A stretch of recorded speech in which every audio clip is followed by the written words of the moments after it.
évolutions qui sont confirmées par rapport à l'enquête qu'on avait menée en 2010 et qui montrent qu'il y a une dynamique de la langue française dans le monde, à la fois au cœur même de la francophonie, c'est-à-dire ceux que on a qualifiés d'habitants de la planète,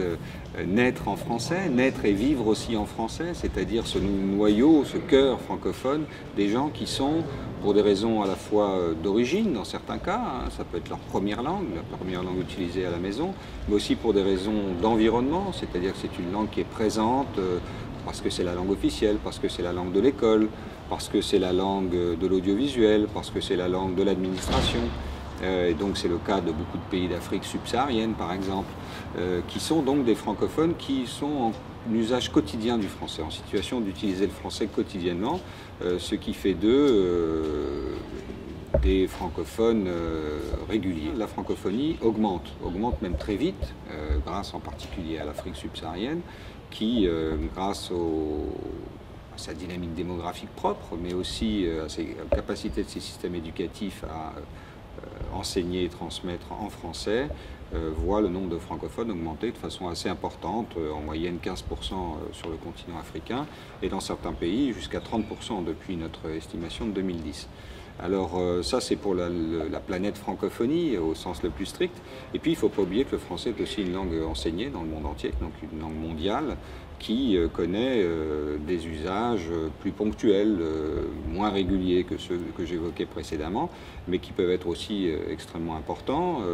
Une langue dans laquelle on crée, dans laquelle on écrit, dans laquelle on travaille, un peu partout dans la planète. Et dans cet ensemble-là aussi, la progression est plutôt significative, en tous les cas ça augmente. Il est évident que quand on regarde dans le détail, que ce soit au niveau de l'enseignement du français par exemple, selon les zones, selon les pays même, il peut y avoir de grands écarts. Parfois ça peut chuter, l'enseignement du français peut plutôt régresser, mais globalement il augmente. Alors c'est vrai que selon les zones,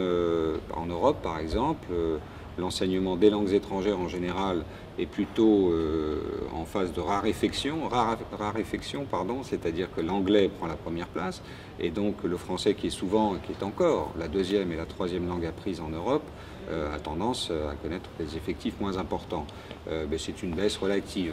Dans toutes les autres zones du monde, le français augmente. Et on s'aperçoit qu'en réalité, là où on peut observer avec une certaine rigueur l'usage des langues, le français est plutôt dans le peloton de tête des langues internationales. Alors bien sûr l'anglais est toujours devant, si c'est ça le seul point de référence qui parfois obnubile un peu les scrutateurs, mais le français est dans les langues de tête, aussi bien sur internet, il est entre, selon les segments étudiés, la 4e ou la 6e langue, que dans le monde des affaires où les instituts, d'ailleurs les études se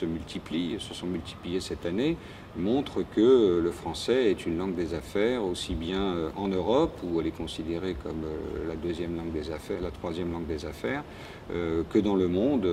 Institut comme l'Institut Bloomberg, qui n'est pas spécialement un militant francophone,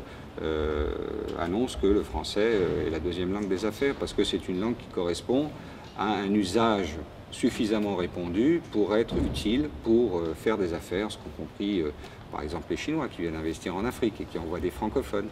Sans oublier la capacité qu'a la langue française encore, et peut-être plus que jamais, à être porteuse de cette diversité culturelle qu'on a peut-être trop souvent invoquée, mais qui est une réalité en francophonie, et avec des univers, des imaginaires, des références culturelles, de civilisation, qui sont extrêmement différentes et qui pourtant, à travers le français, peuvent exister et échanger entre elles. Et ça, c'est une force incroyable qu'a le français, qu'ont aussi 2 ou 3 autres langues internationales, mais qui est finalement assez peu fréquente.